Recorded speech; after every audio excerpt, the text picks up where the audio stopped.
Welcome to Hawaii Public Radio's Congressional District 1 Candidate Forum. I'm Wayne Yoshioka, HPR's political reporter, and we're broadcasting live statewide from our Atherton Performing Arts Studio. I'm joined by HPR's Vice President and News Director, Bill Dorman, and our Olelo television partners, Senior Advisor Jack Bates, Director John Wong, and Technician Scott Linguist. Our timers are HPR interns, Savannah Harriman-Pote, a junior at Mount Holyoke College in Massachusetts, and Harrison Patino, a senior at the University of Hawaii at Manoa. In our studio audience, we have our invited HPR major donors and sustaining members who will be providing questions for our candidates. This forum features the 6 Democratic candidates who have previously held elected office and who are vying for their party's nomination in the general election for the District 1 congressional seat representing urban Honolulu and parts of southern Oahu. The candidates seated before me in alphabetical order are former Congressman Ed Case, Lieutenant Governor Doug Chin, State Representative Beth Fukumoto, State Representative Kaniela Ng, and State Senator Donna Mercado Kim called HPR earlier to say she cannot make it. And of course, we have Honolulu Council Chair Ernie Martin. We now begin our forum. We will be referring to our candidates by first and last names only. Candidates, you have 1 minute for opening statements. We begin with Ed Case. Aloha and welcome to all Hawaii Public Radio listeners across the state. Mahalo for joining us tonight. I'm Congressman Ed Case, seeking to return to my service in Congress on behalf of our country and our Hawaii. A couple of brief facts about myself. I'm born and raised on the Big Island, 4 generations in Hawaii. I went away to college and then ended up on Capitol Hill with U.S. Representative and Senator Spark Matsunaga, where I spent 3 years. And that, so to speak, took me from there to where I am today. I'm a lawyer by training. I have practiced law in Honolulu for 30 plus years. I served in the state legislature for 8 years and 4 years in Congress. I'm running because I believe that our government is broken, and I believe that we've got to start to fix some of our problems as opposed to just yelling and screaming at each other. I think we need to have a more solution-based approach to our problems, and I think we need to attack all of the issues in our country from that perspective. I also believe that we need a very, very strong team in Washington, and I believe I can lend my experience to our delegation there to keep things going for Hawaii. Mahalo. Thank you. Doug Chin. Aloha and good evening, everyone. I'm Doug Chin. There's been this evening meditation that I've been saying to myself for the last year and a half, and it's basically these 3 things. It's don't become cynical about what I see around me. Don't become numb towards what's happening in the country. And then finally, always hope for a brighter future. When my parents came to the United States, they had nothing. They had all they had was just simply the same hope that they would be able to give their kids a brighter future. And for me, I'm in this race because after 20 years of being in public service, whether I've been a prosecutor or the managing director or acting mayor of the city and county or an attorney general or the lieutenant governor, I've always believed that there's something that is seriously wrong that's happening in Washington, D.C., and I want very much to defend Hawaii's values and to promote Hawaii's priorities. My wife is here, my bride of 22 years. She's my best friend. We have a daughter who's 20 and a son who's 17. Thank you. Beth Fukumoto. Thank you. Good evening, everyone. And I wanted to thank HPR as well as all the sponsors and Ōlelo. Thanks for having us. I am currently elected in the State House. I've been in the House for 6 years now.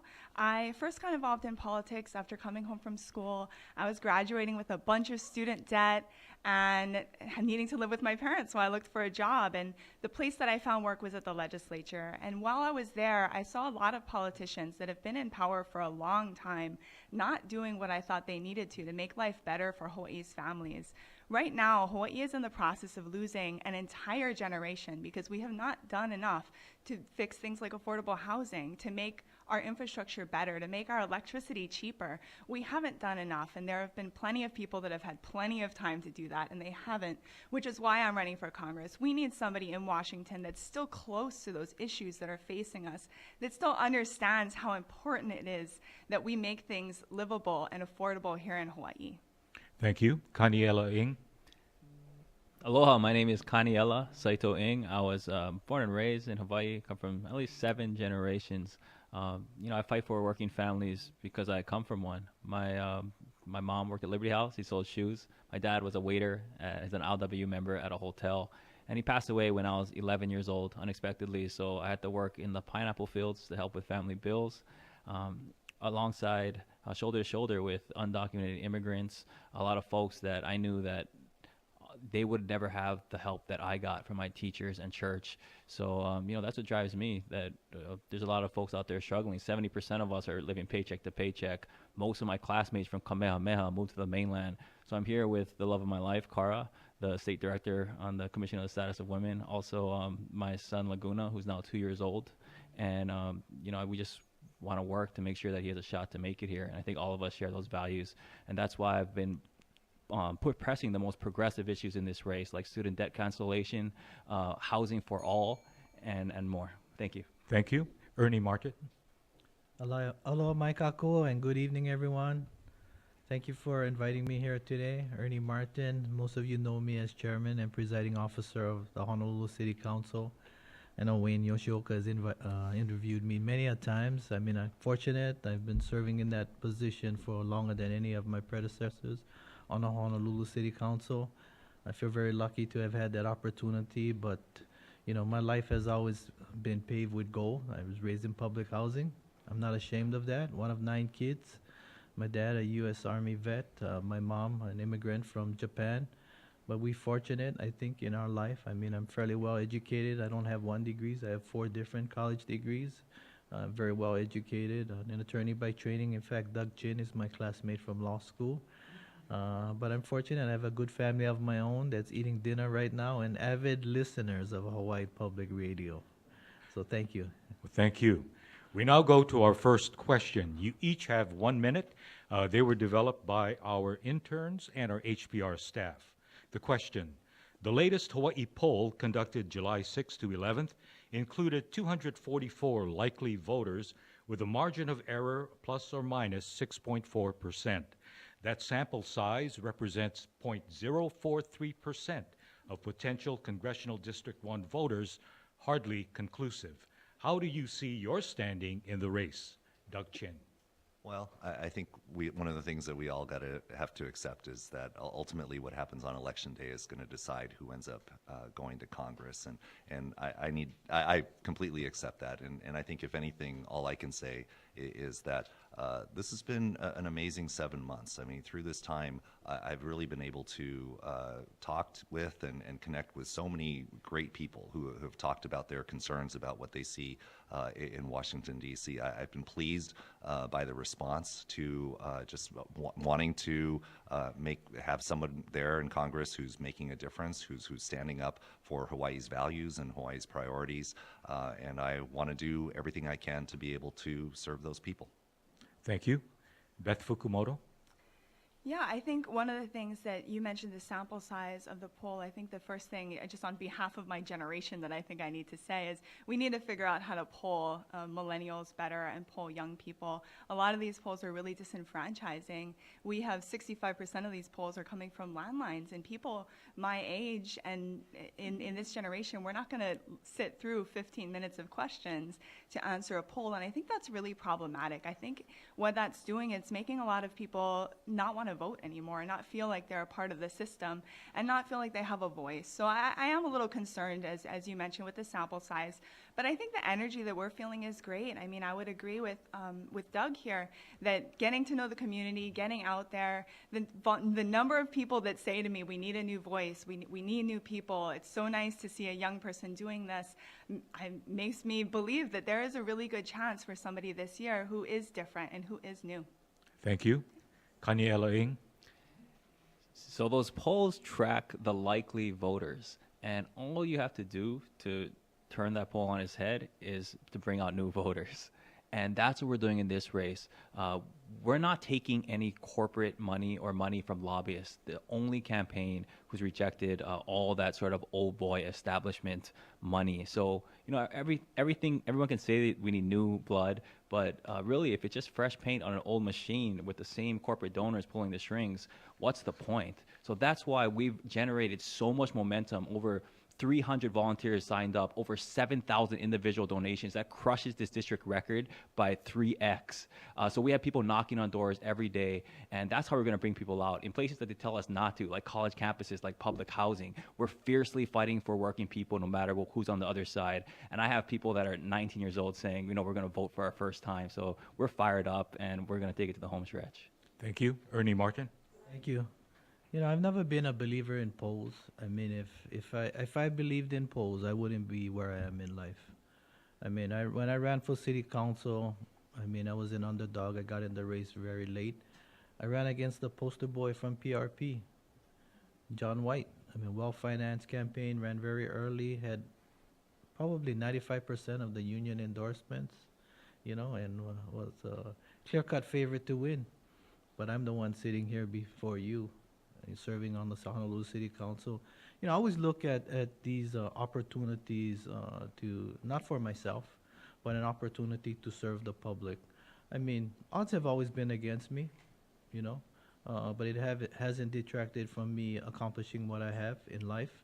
And I think going forward, like all of us, irrespective of where we stand in the polls, we're going to run hard to the finish line. That's the way us local people are raised. You know, you fight to the very end, and I'll fight to the very end. I mean, if you saw my commercials, you know. Thank you. Ed Case. Well, Beth, I certainly feel very different, and my blood is feeling nice and new and fresh, so I thank you for that comment. Look, I agree with everybody up here about polls. Polls are snapshots in time. They're subject to error. Any candidate that depends on where he or she is in the polls, when the polls tell him that or her that, that's not a candidate that's really paying attention. They can change. They can work in different ways, so we don't do anything other than read them, and it doesn't alter the basic fact, the basic motivation to go out there and communicate your message to as many voters as many times as possible, and let them make that call. Doug is right. It's their call. From my perspective, when we got into this race on June 5th, we got out there and started talking with voters immediately, canvassing right across the district. If I could only canvass in campaigns, I would be a happy camper, door to door. And I think that people have valued my experience, valued my problem-solving approach, and valued the contributions I can make to Hawaii as a member of that team.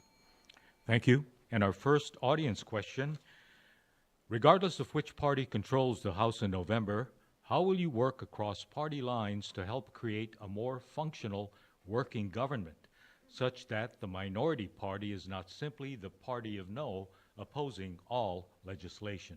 We start with Beth Fukumoto. I think it's incredibly important. You know, people say bipartisanship is a bad word, and I think it can be when you're not paying enough attention to what the people in your district and the people in your state really want, the values that they sent you there to fight for. And I think you do sometimes need to just, so you know, so it's a mistake to say we need to always compromise, we need to always work across the aisle, because there are some differences that we just can't do that with. But there are always things, especially when it comes to things like money for the district, things like infrastructure projects, things like affordable housing. You know, I'm looking at different grant programs. That's been one of the focuses of my campaign, looking at federal funding for all these different areas, and those are not partisan issues. Those are just things that we need for Hawaii, and we need to work with whoever we can to bring that money home. We've reduced our federal funding by 50% because we don't have the same people still in Congress, and so we need new people up there to fight for that money, and you're going to have to work across the aisle to do that. Thank you. Kaniela Ing. So bipartisanship in Congress, like, let's not kid ourselves. I don't think any of us on this panel can sit across from Donald Trump and hash out something that will actually work for working people in Hawaii. Maybe we could tack in some few things in infrastructure spending, but it won't be through compromise. It'll be through fighting vigorously and fiercely for working people. And that's what we need. I mean, look at Affordable Care Act. Obamacare, great. A lot of people rely on it. But we made 40 Republican amendments. For what? 0 Republican votes. And then after that compromise, they come in there and say, that's your position, here's our position. Even though we already compromised it, let's stop getting had by Republicans and start leading with an affirmative vision. So when we're saying like restore net neutrality, we should go bolder than that. We should say public broadband, high speed across the nation. We shouldn't just say protect ACA, we should say Medicare for all now. And not just affordable housing, but housing for all. If we can afford $30 million condos in Kaka'ako, we can afford to house all of us here in Hawaii. Scarcity is a political choice. We need the will to take it. Thank you. Ernie Martin. Thank you. You know, I serve in a nonpartisan office. I think that should speak, to some degree that I can work on both sides of the table.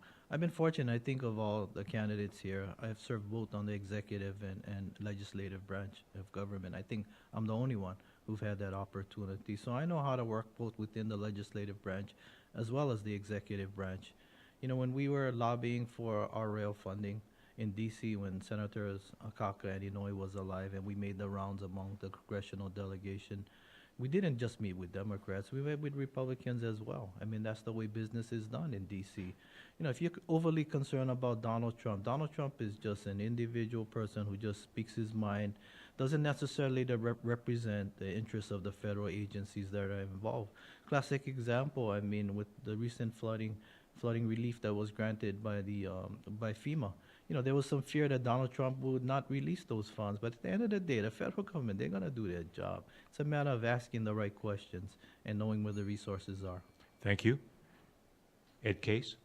You know, I've been so fortunate to work with some great folks throughout my career in Congress. When I went in with Spark Matsunaga, it was Inouye and Fong in the Senate and Matsunaga and Mink on the House side. And when I went in as my own right, it was Inouye and Akaka in the Senate and Abercrombie and myself on the House side. And you know, those folks, they served over multiple administrations, Republican and Democrat. They served over multiple majorities, Democrat and Republican. And they taught me one thing, and that thing was that there's a time to fight. So Kaniela's right about that. There's a time to try to work together to get things done, and there's a time to try to help each other so that when you help somebody else, Republican or Democrat, they'll find a time to help you. So the best example I can give you is George Bush. I was in Congress under George Bush as president, a Republican majority in both the House and the Senate.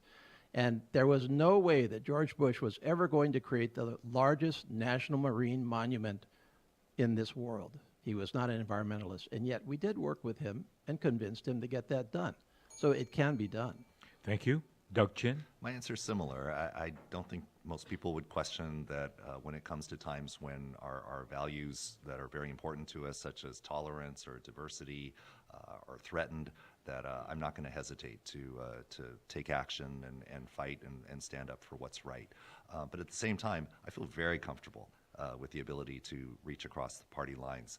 One of the things that happened when I was the Attorney General from 2015 to 2018 is that I was actually elected by my colleagues to serve as the Western Region Chair, meaning that I was in charge of a bipartisan group of Republican Attorneys General as well as Democratic Attorneys General from all the Western states, so the West Coast states, mountain states, as well as the Pacific Islands. And through that, we were able to find a lot of ways that we could be able to find bipartisan support, whether it was opioids, tackling consumer protection issues, even so much so as trying to figure out ways to be able to bring banking for marijuana and cannabis use. And so I think there are ways to be able to have that bipartisan support. Thank you. Our next question. What would you do to address for Hawaii climate change In particular, the expected increase of extreme events of wind, like in hurricanes, sea level, and drought. We begin with Kaniela Ng. Our campaign from day one has been the most aggressive on climate because the stakes are so high. Within my son's generation, by the year 2100, within his lifetime now, Waikiki could be underwater. We could see a 3-foot sea level rise unless we take bold action in the next 15 years. And frankly, a lot of the things, not just proposed, I mean, Republicans are denying that climate change exists, but Democrats are taking these half measures that aren't working, that are rooted in, that are like compromises with the corporate polluters and electric companies that are causing these problems because they're taking their money. We're leading with the Green New Deal. That's 100% renewable energy nationwide by 2035 through a federal jobs guarantee. So to transition people away from fuel and coal, to retrofit buildings, to plant trees, and to build a clean energy, advanced energy economy. And we got 6 other candidates across the nation, including Randy Bryce, Alexandria Ocasio-Cortez, who just won in New York, to follow our lead or to campaign with us. And we're really pushing the boundaries of what it means to protect island Earth. Thank you. Ernie Martin.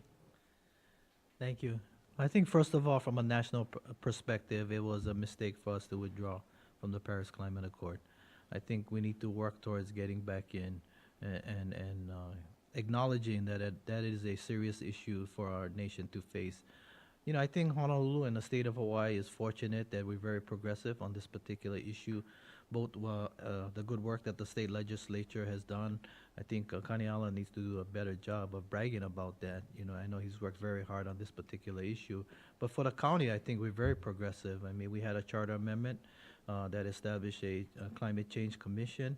I think we just recently published a report with respect to their findings. The mayor has issued a directive with respect to abiding by and recognizing some of the concerns that were identified in that report, to dedicate the necessary resources to address this particular issue.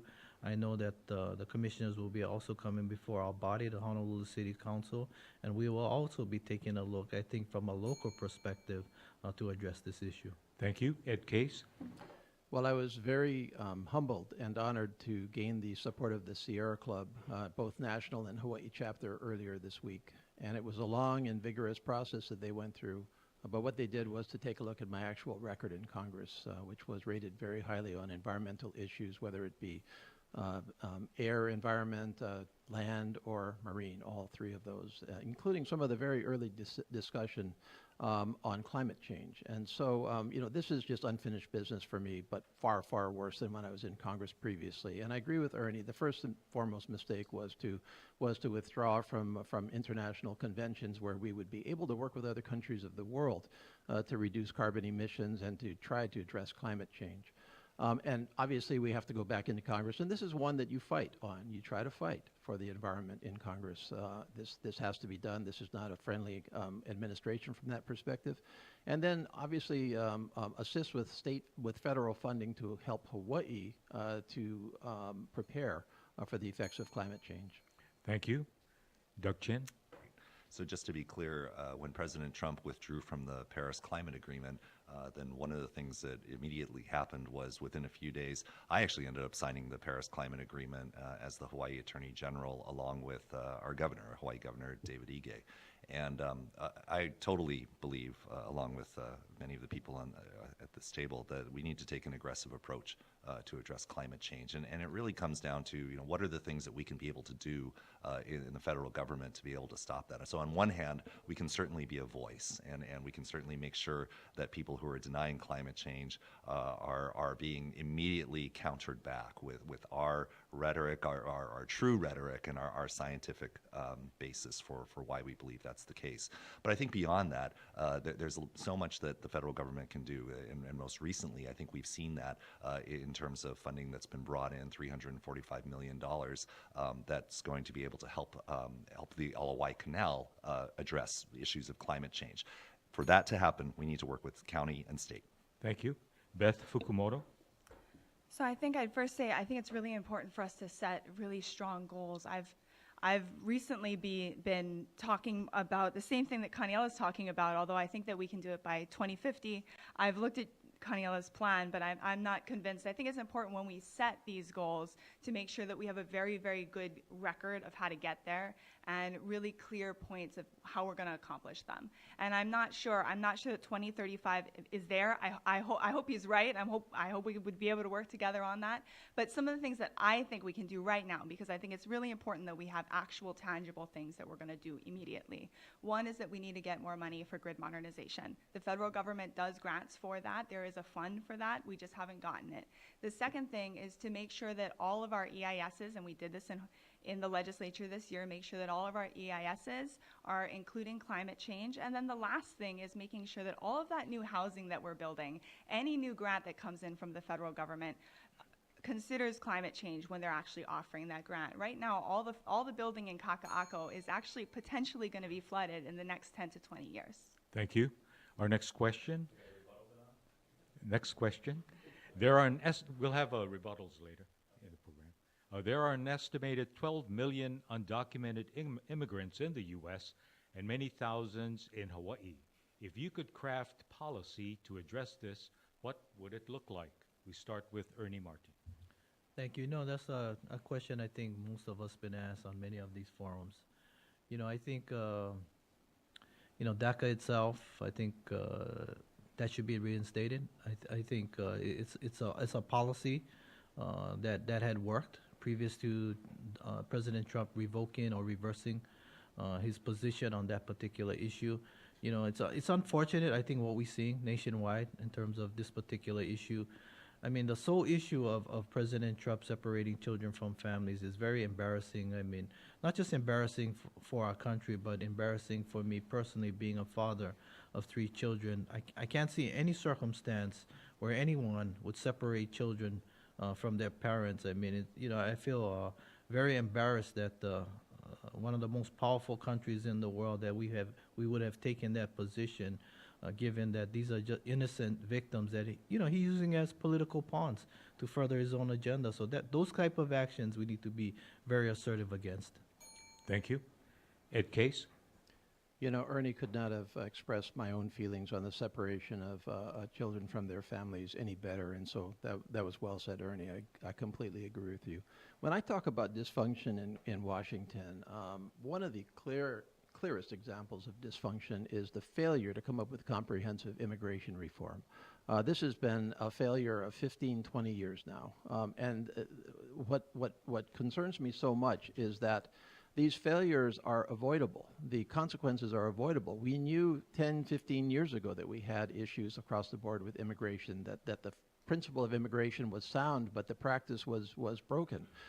So comprehensive immigration reform to me means, first of all, increasing legal immigration, number one. Number two, we do have to enforce our borders. It's naive to have any kind of an immigration policy that continues the status quo as to our borders any further. And number three, there has to be a path to citizenship for illegal immigrants as well. Thank you. Doug Chin. This has been an issue that's been very close to my heart, something I've really cared about very much over the last year and a half. What I would suggest is absolutely, I think everybody at this table is going to support immigration reform. I respectfully suggest that if I had the opportunity to go to Congress, I could be a national voice on this issue, that I could be someone who'd be able to not only be able to keep the conversation going about being able to find solutions for undocumented immigrants, but I'd be able to bring together people to really be able to find some great solutions. So some of those solutions would be it would be doing whatever we can to be able to fix DACA, take it out of the partisan fighting that's going back and forth between the parties. But I think even more than that, I think there are ways that we can be able to improve the Immigration and Nationality Act. But I would say the one thing that we would have to protect is making sure that we protect family reunification. That is a tenet for Hawaii immigrants as well as immigrants all across the country, and we need to fight for that. Thank you. Beth Fukumoto. When I first saw the stories about children getting separated from their parents, I was reminded of my father. He was 2 when his father was taken from him because he was a Japanese American. And the government was taking and rounding up Japanese Americans. And my grandfather was very fortunate. He was only gone overnight. But my father, to this day, it's been 75 years. He still remembers that moment when his dad got taken away from him. And that's something that these kids are going to remember forever. They're never going to forget that that's something that the United States let happen to them. So I think it's incredibly important that whoever we send fight and make sure that family reunification happens, what my campaign did at that time, because it was a very moving thing for me. I said that we needed to stop campaigning, and I asked for that day, I asked everybody that was going to do anything for me to call Congress and tell them to stop this right now, to put something in place and to pass the Democratic bill that had been introduced to make sure that these families get unified again. And then everything else that people said, improving DACA, making sure that we actually get Thank you. comprehensive reform. Kaniela Ing. Okay, yeah, everyone here is going to talk about preserving DACA, improving DACA, but I'm very, very disappointed to hear some of the Republican talking points coming from Mr. Case earlier about securing our border. It sounds like we're stuck in 1998, frankly, and that's one thing our party can do a much better job on. I loved President Obama. I'm a big fan also of Bernie Sanders and his policies, but both of those politicians just 5-6 years ago supported building a wall, supported travel bans on certain countries. And we need to hold ourselves accountable and look in the mirror and say, you know, it's time for us to really take bold stances on these issues. So yes, protect DACA, also pass a Clean Dream Act and abolish the American Gestapo known as ICE that's committing human rights abuses all across the nation. I mean, immigration now is not a problem. It's an asset to our society, economically and morally, and in terms of diversity. My first job was picking pineapples at 14 years old when my dad passed away, shoulder to shoulder with undocumented immigrants. You know, as a native Hawaiian, I know what it's like to be displaced from a homeland. That's why we got to stop reckless wars that are Thank causing you. this in the first place. That's another policy. Thank you. Our next question, what is the biggest single issue facing Hawaii that you can have an impact on as a member of Congress? We start with Ed Case. The job of a member of Congress as to Hawaii is really to make sure that the federal government continues to work for Hawaii. And that is a basic challenge. You know, your job as a member of Congress has three components. Number one, national leadership. We've talked here already about national leadership. That's a critical part of your job. You're one national leader of many, but you're still that national leader. Number two, you need to work with your delegation and with yourself and with your staff to make sure that Hawaii is getting its fair share in a way that works for Hawaii. Number three is to help individual constituents with their issues. Now, back to number two, which is the question, the critical point here is not just federal money coming into Hawaii, although that's important. It's to make sure that that federal money comes into Hawaii in a way that works for Hawaii. Because oftentimes you get Washington bureaucrats sitting in marble buildings on the mall, and they're well-intentioned, but they don't know Hawaii. We're different. We're very, very different, and they put together these programs that don't work. Thank Those have you. to work. Doug Chin.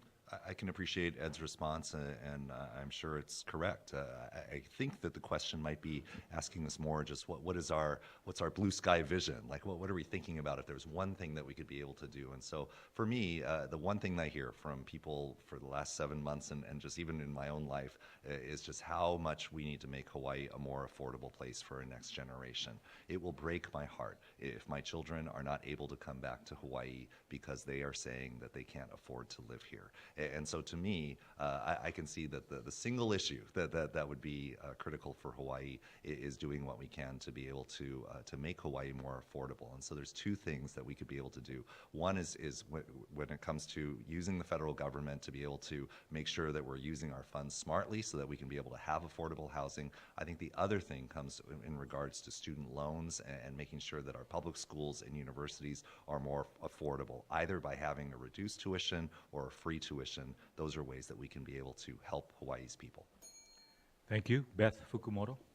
I recently talked to many, probably 2 or 3 people just this week who are making a decision right now between whether or not they can continue to live in Hawaii or whether or not they want to have kids. They think that they're mutually exclusive because that's how expensive it's gotten to live here. People feel like if they don't have help, if they have high student loans, if they don't have parents to rely on or parents that are going to pass down some money, they can't afford to have their family own a home and continue to stay here in Hawaii. So I think, as Doug mentioned, I do think that's why I've talked so much about affordability in this race. It is the key to making the next generation be able to stay here. The biggest part of that is housing. If we solve the housing crisis, we solve a lot. And that's being able to focus really closely on federal grants. Again, and you're going to hear me say it over and over again, we need to focus on federal grants. We need to bring in more federal money, and we have to be smart about the way we do it. The federal government has recently just recalculated a few things so that Hawaii can't get the money that it needs anymore. We need somebody that knows that. We need somebody that can actually be there and understand the policies so we can fix them. Thank you. Kaniela Ing. Thank you. I think that our delegation is actually doing a good job, and they know what grants are out there. So I'm not going to try to throw them under the bus. But what I will say is these market-based, means-tested solutions that we've been relying on, the same institutions that created our problem, luxury developers, to solve them, is not going to work. And we need a new, bold idea for housing, not these affordable housing policies that are ghost-written by luxury developers like Howard Hughes. Housing for all. If you look at Singapore, it's half the size of Oahu, but they have 5.6 million people. And on average, people get brand new 3-bedroom units for just 23% of their income. I pay 40% of my income to rent a 1-bedroom 50-year-old unit downtown. And another one in Kihei. So it's crazy, and it's a political choice. It happens when luxury developers buy out our politicians. And again, that's why I'm the only candidate not taking lobbyists or corporate money, so I can speak this freely and actually point out what's causing the problems and have real solutions. Thank you. Ernie Martin. I serve at the local level, so I guess, I have a good sense, I think, of what people see as a critical need. Definitely. And this is not unique to Hawaii. Affordable housing and homelessness. It's a very challenging issue. It's good and fine to say we're going to identify additional federal funds, additional resources, but I've talked about this before. It's difficult to ask for additional resources if you cannot spend what you have. Whether it's federal, state, or county, it really doesn't matter. I talked about this with respect to community development block grants. I mean, that's one of the readily identifiable sources for both of these particular issues. But last year, the county forfeited over $5 million back to the federal government. So how can you make the argument that we need additional federal funds when you cannot efficiently spend what you already have? We got to spend what we already have and then leverage that by working not just with federal funds but private sector funds as well. And then we can make some headways as to both issues. Thank you. Next question. Hawaii has a great track record of doing important things badly. Rail, super ferry, 30-meter telescope, convention center. How will you help improve Hawaii's track record? Doug Chin. Right. I actually think this, along with Ed kind of describing what's the job description for what a member of Congress does, I truly believe that something else that a member of Congress ends up doing is it really is all about being able to work with the other levels of government and to provide some sort of leadership in that capacity. So whether it's rail, whether it's 30-meter telescope, whether it's any of these controversial subjects, what I've seen at every one of those projects that I've been involved in, either at the city or the state level, is that it requires being able to work with all of the different people in the congressional delegation, the people in state government, and city officials. And so what I would suggest is that I have that kind of experience to be able to work with people, and I also have a reputation of being able to work well and be able to collaborate to be able to come up with solutions in those areas. I think there are other reasons why these projects are difficult, but I also know that the one thing it takes is being able to have those interpersonal skills to make that happen. Thank you. Beth Fukumoto. Sure. Yeah, I think this is a good reason why it is hard to be somebody that's only always fighting and only always telling everybody else that they're wrong. It's incredibly important to be able to work with all levels of government. That's something that I've always been able to do, even when it was an uphill battle for me. Even when I was new at the legislature, I was able to get things done because I do have that ability to work with everyone just to make sure that we do the things that we need to do. I'll go back to, speaking of things that we do badly, Ernie is absolutely correct. We've given back a lot of federal funding that we should not have had to give back, and I do think that it is our congressperson's job to check and make sure that we're doing things correctly, make sure that the grants are being written in a way that we can use them. If we're going to get federal funding, we have to make sure that we're getting it for the right things, that we have good plans, that we have good projects to use it on, and that's not what's been happening. We haven't had a clear vision for housing in Hawaii, for the types of housing we need. We've had so much trouble passing things to try to stop out-of-state developers from continuing to develop and take us for granted. Thank you. Kaniela Ing. I do think it's important to reach across different departments, different levels of government. In my time in office since 2012, I was first elected at 23 years old. I was able to rise up to majority policy leader where we set statewide priorities. We got more funding for our district than any district in the state for our schools, and more for our particular district since statehood. I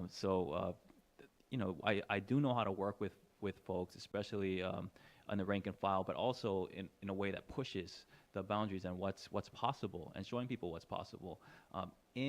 The reason why we all can say that we can be great collaborators, but are we really better than Maisie or Brian or Tulsi? The reason why people are afraid to actually speak truth when it comes to accountability with rail is because of some of the donors. Because like was mentioned earlier, we're afraid that a super PAC like Pacific Resource Partnership is going to spend $10 billion in our next race. That's why it's so important to elect people who are free and unmoored from those corporate donors completely. Thank you. We go to Ernie Martin. Thank you. You know what? I was hoping to avoid the rail question because I probably get more tracks on my back than we do on the rail system itself. But let me just use that as a classic example. You know, you're right. That's an example of a project that probably was prematurely contemplated. I think those who made the key decisions very early on didn't do the due diligence necessary, but it was a political decision. But going forward, it is what it is. I think it's critical that we recognize where the problems are. You know, I think Kaniela was right in terms of standing up to even those who are politically powerful. I think many of you may recall it wasn't the mayor who came forward and said that perhaps we should go in a different direction and ask for the resignation of the chairman of the board as well as the executive director of HART. It was me, and it was a very difficult decision. You know, it's not a decision that's lightly contemplated, but when things are going bad, we need to move in a different direction. And I think with respect to any public works project, that type of courage and Thank you. preservation needs to occur. Thank you. Ed Case. Some of my colleagues in Congress, and not from Hawaii, believed that their job was to go to Washington and hang in Washington and do national legislation, and if somebody from the state wanted to come and tell them what a problem was, they'd deal with that. That has never been my approach, nor was it the delegation's approach overall. Your job is to go back out to your state and reach out to everybody to figure out exactly what is needed, exactly what the issues are, exactly how to take this federal government with its programs and its funding and adapt it to working in Hawaii. As one example, when I was in Congress, I served on the House Education Committee. I surveyed 171 public schools in my district, all of them, that's 171, and said, what are your issues? What are your concerns? These are federal programs that can help. Can we make a deal here where you apply for the grant and then I'll support you on the grant? That worked wonders. I sent people to the neighborhood boards for the same reason, to listen to the neighborhood boards. Thank you. We go to the next question. As we've heard this evening, there's a lot of agreement among you on a number of issues. How would you differentiate yourself from your colleagues? Begin with Beth Fukumoto. Well, what a tough question to be first on. I think for me, it's that I have a track record in the legislature of fighting for things regardless of whether or not they're popular. I've had to do this. I've had to do different things in the legislature. I've had to fight for money for my district, and it was always uphill. I had to do it without a lot of big donors. I didn't have any of that establishment backing, but I was able to get things done because I was able to work with everyone. I think that's something that I have a specific record of doing, that I specifically have been able to show courage in making sure that that happens, making sure that I pick fights that might not be popular, but that need to be taken on. I think sometimes it's important to pick fights with the right people to change the way Hawaii is run. We've been run by the establishment for way too long, and I'm one of the people that has consistently taken them on in the legislature and been successful in certain ways. And that's something that I would want to bring to Congress, something that I think I can uniquely bring to Congress. Thank you. Kaniela Ing. When we agree on a lot of issues, especially when it comes to restoring the pre-Trump status quo, but that wasn't good enough for most of us. Most of my classmates were struggling. I was struggling. I was paying $2,000 for childcare, $700 a month for student loans. I'm not quite on track for home ownership.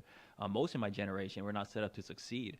So we need to do more than just fight Trump. I'm the only candidate who's really pushing the issues because being progressive isn't just checking these boxes of the Democratic Party. It's having those uncomfortable conversations about what that next set of boxes will be. So student debt cancellation, tuition-free college and trade schools, a Green New Deal, housing for all, and ending the systemic corruption that exists in our politics, to ban all corporate PAC money.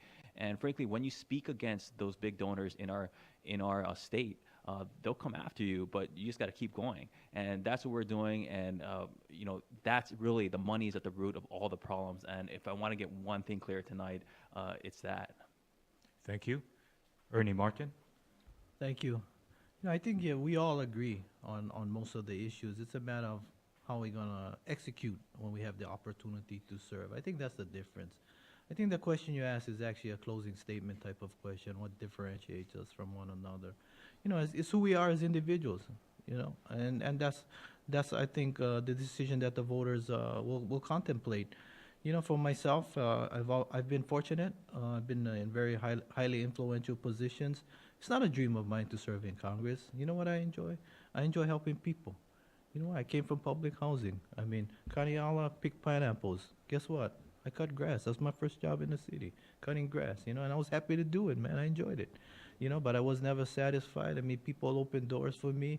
Eventually, I rose to where, I became director of the very department that gave me my first job. And here I get elected to the city council, against all odds. And within 6 months, I become the chairman of the Honolulu City Council. Who would have thought that? And then to serve for over 6 years, longer than any of my predecessors. Now it's my turn to give back. Thank you. Ed Case. Well, an obvious differentiator for me is just that I've been there and done that, and could go back easily and hit the ground running and start working on national issues, as well as working with the Congressional delegation on the issues that are really critical to Hawaii that we've already talked about here today. 7 years on Capitol Hill. It takes you a while to get up to speed there. So nobody's going to tell you that, because somebody doesn't come back after 3 months and say, well, I'm really lost. That's just not what somebody says when you go home. But that's a clear differentiator. I think the other thing that definitely differentiates me is that I've had 30 years out there in the real world beyond politics, besides a very, very interesting political career. I've worked as a lawyer. I've managed businesses, law firms. I've worked at Outrigger Hotels Hawaii for the last 5 years, where I have been directly responsible for 4,000 jobs and an industry that has 200,000 plus jobs in Hawaii. And I know what happens when federal laws hit the business community the wrong way. And I think that I can make sure that they work for that community. Thank you. Doug Chin. I think this race in 2018 isn't really about labels such as who's more progressive, who's more moderate, or who really falls into those categories. I actually see it as more of a stark issue of what is right and wrong. In other words, when we are looking at 2018, what we are seeing is a time where we're looking at our values such as tolerance and diversity that are being threatened and could potentially be fading away into the past. And we're making decisions between what could be happening that could be whether or not we're going to be able to stand up to the current administration that we have. whoever gets elected to this job will be elected for 2 years. And it's so important that we have someone who's not only willing to be able to work across party lines and to be able to get things done, but also someone who's going to be able to stand up for Hawaii's values when democracy or just basic issues that are important to human rights are at stake. And that's what I think differentiates me, is that I'm prepared to do that. Thank you. At this time, we're going to offer our candidates an opportunity to either ask each other questions or to make a comment or rebuttal at this time. We'll give you a minute and a half each. We'll start with Kaniela Ng. Okay, yeah, first I just wanted to mention that the reason why I've been endorsed by 350 Action and Bill McKibben, one of the top climate scientists across the nation, is because our climate plan makes sense. The top scientists are saying that we can do it within 10 years. Anybody telling you otherwise is probably because of pressures from donors. Secondly, I do want to ask a question. I've been fighting this like moneyed in politics system for quite a while, but one thing that is really disturbing to me, like I have a lot of respect for everyone on this panel, but Mr. Case, you got paid $1.6 million by a mainland hotel while you lobbied for them in just 18 months, and you're spending $150,000 of that money to what it seems like to try to buy this race. And from my perspective, lobbying, we should be fighting these corporate lobbyists, especially at a time where hotel profits are at a record high, but wages are stuck low for the workers. And people are just yelling out one job is not enough. And, by all means, like if you want to work to shift even more power to the corporate bosses, that's your choice, but we cannot be sending lobbyists to Congress. Can you explain that record and all that money you took from them? Yeah, Kaniela, I got your attack email right before, so I saw where you're going on this. First of all, your facts are wrong. I didn't make that kind of money in 18 months. No, you can check the financial disclosures, Kaniela. I'm telling you to check your facts. Yeah, yeah. Okay. Well, I hope there's a fine. fact check after this. Please let me continue. First of all, that's number one. Number two, yes, I was paid a lot of money, and I have earned a lot of money over the last couple of years, fulfilling major responsibilities for the largest employer in our state. So, I mean, in other words, I believe that I have had value to the company and to the industry in what I was paid. Now, I also paid hundreds of thousands of dollars worth of taxes, which I'm happy to do. Let me tell you something straight out, Kaniela. I just completely resent your entire line of questioning here, because what you are basically saying is that somebody that worked hard all of his life and was successful, including financially successful, is somehow disqualified from serving in Congress? Because that's the point that you're trying to make here, and I resent that, I mean, let's state the obvious here. The obvious is that if I'm paid so darn well at Outrigger and have such a great job, then why am I leaving that great job and that great financial return to go back to Congress? Obviously, I feel that there's a higher calling here, number one. Number two, in terms of lobbying, I have strictly followed the law. Anytime I talk to a lobbyist, that's lobbying. If I talk to you about hotel stuff, I'm lobbying. I'm obviously going to register as a lobbyist. Thank you. Ernie Martin. Thank you. Actually, I was going to ask a question of Donna Kim, but I didn't know you could call in sick. What's up with that, man? I mean, you're going to elect somebody to Washington, D.C. to serve in Congress. You better not have a sick day, right? I mean, I was kind of surprised. I mean, here I am missing dinner with my family. If those of you who know me personally, and some of you know that I do not take any campaign or political events on a Sunday. I usually reserve my Sunday for my family because it's very important to me. I come from a family of 9. We all very close. I mean, we're not all fortunate to have been educated to the level that I have, but I'm proud of all of them. And they're proud of me. I mean, you should see them. Every time they see me on TV, they got to text me, "Oh, I saw you on TV." I says, "Really, what did I say?" Because, those of us who've been in the public eye, I mean, we'll talk for 90 seconds and we'll get 15 seconds of TV time. And oftentimes, it's not what the focus of the issue is, right? It's more of the sound bite. But, so I'm going to ask a question of Kaniala. And I'm going to ask him an easy question because, You know, I see him getting a little hostile over here, so I'm gonna have him relax. But it's the same question I asked Beth at the last forum. So I'm gonna ask you. I mean, in your time in serving at as a legislature, if you had to pick one single legislative initiative that you feel was your most significant accomplishment, what was it and why? Oh, thank you. That's why I'm the chair of yeah, the you know, council. This is what I do. Calm them down. we can say that we can work with people, but this is how you show it instead.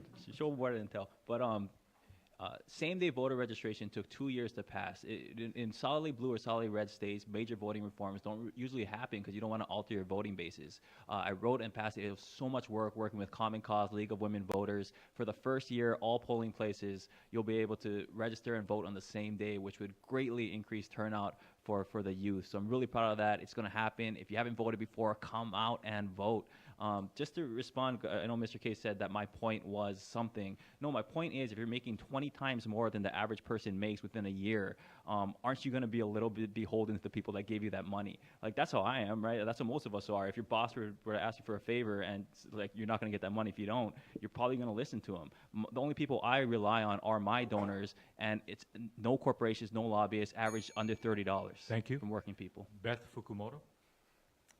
Yeah, I think that I would start by just sort of rebutting. I think that there are stark differences between right and wrong. I think every single one of us up here believes that. Every single one of us wants to go up there and fight Donald Trump. But I think that there's also this part of legislating that you learn when you're in the legislature, when you're in that body, that you have to work on sometimes really minuscule issues. It can't just be these big things. It's going to be detailed stuff sometimes, and you need to have this forward vision for how you're going to legislate.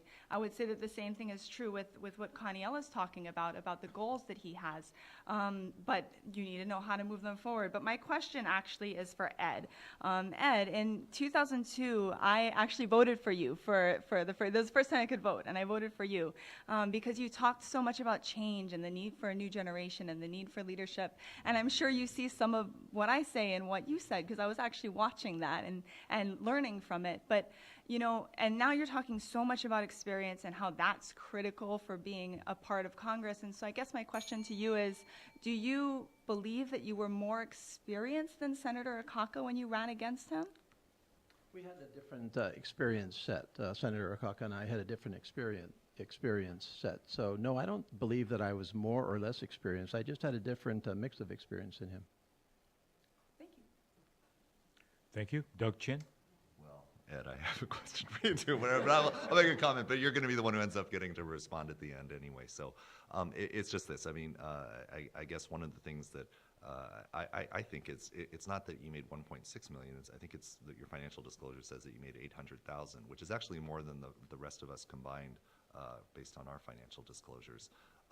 But I think the one thing that you can end up responding to or talking about is this, and it's just this is one of the things that always comes up when you know you're campaigning for office, which is back in 2005. You'd actually voted. You were one of 15 Democrats that voted to extend the capital gains tax, and you actually said during that time that this is something that's going to favor upper incomes. And so that was then. Now we're here in 2018. Hawaii has the number 8 highest income disparity in the nation, which means that it's the highest wage gap between the richest people and the poorest people. So why was it that you made that decision? What was happening that caused you to do that? Well, I thought that there was some degree of capital gains that should continue to be recognized. However, in the same breath, I voted against virtually all of the Bush tax cuts. I voted against virtually all of the Republican attempts to abolish the estate tax. I was, you know, this came up in the 2012 campaign, and my opponent then tried to make a statement there that was fact-checked and was found to be inaccurate. So the fact is that the implication you're trying to draw here is incorrect. I actually have, by and large, voted to maintain a progressive tax system that taxes people that make a lot like me far more than others. Thank you. We have used up all of our time. You now have 30 seconds for a closing statement. We start with Ernie Martin. Well, thank you all for being here this evening. I'm sure that you had other matters to attend to that was far more interesting than hearing us speak. think this is about our 8th or ninth forum already that we've done. I'm just going to use my closing statement to just thank my family for their sacrifices, for allowing me to run for this particular seat itself. For guys like us, it's not much of a sacrifice. The sacrifice is really on the family. They're the ones who really give up of their time, and unfortunately, their own right to privacy in campaign. Hey, this sign was still up. Thank you. What's up, man? Thank you. Well, Daniela thank you, Ng. everybody. Good evening. Yes, so a lot of us talked about, how we're best fit for the job, how Trump is bad, how we are good. But really, these campaigns need to be more about just how awesome any individual candidate is. It's about building movements. Our campaign, most of the volunteers out of the hundreds have never been involved in a political campaign before, because we're talking about issues that actually matter to folks. Rent control, housing for all, student debt cancellation, real climate action that would actually stop sea level rise in Hawaii. And we need to be pushing this as much as possible, because that's really the only way change ever happens. Thank you. Beth Fukumoto. Thank you. I also want to thank my family who all worked very hard today out in the sun. But I think I want to say that I really do believe that we can do better here in Hawaii. I think that we can fix everything that we feel is wrong. I think that we can make sure that people have a place to live. I think we can make sure that people don't have to sit in traffic for hours and hours. I think we can make sure that our schools are air conditioned and our kids are well educated. We can do all those things, but we have to take a different approach. We have to start looking at things differently. Thank you so much, and thanks for your consideration. Thank you. Doug Chin. A great respect and aloha for all of the candidates in this race. They don't even know that, but it's really true. I just think that Ed, Donna, and Ernie, with all respect, would be great members of Congress in a different year, a non-typical, non-Trump year. I think by the same token that Beth and Kaniela would be great members of Congress in some future year if they had some more life experience and just some more things that happened for them. I think I'm the right person for 2018 in Trump's America to be able to make a difference. Thank you. Ed Case. I'm going to use my 30 seconds to ask Doug the question that I wanted to ask. Yes or no question, Doug. On July 2nd in our debate, you asked this question: will you join me in agreeing to run a positive campaign and to not attack other CD Democrats in this race? Can you make that pledge today? Yes, I did, and I have been positive. Do you pledge not to attack in the remainder of the campaign? I'm not attacking. I'm just asking you questions about the facts that are in your record. Okay, so yes. So that's not. I feel very comfortable with the fact that I've been very positive, and I'm sorry that you're using your time to talk about this. Thank you. We want to thank our candidates for participating in this forum. We wish you all the best of luck in the upcoming primary election, August 11th. Again, we'd like to thank the candidates and, of course, our wonderful studio audience. Give yourselves a big hand.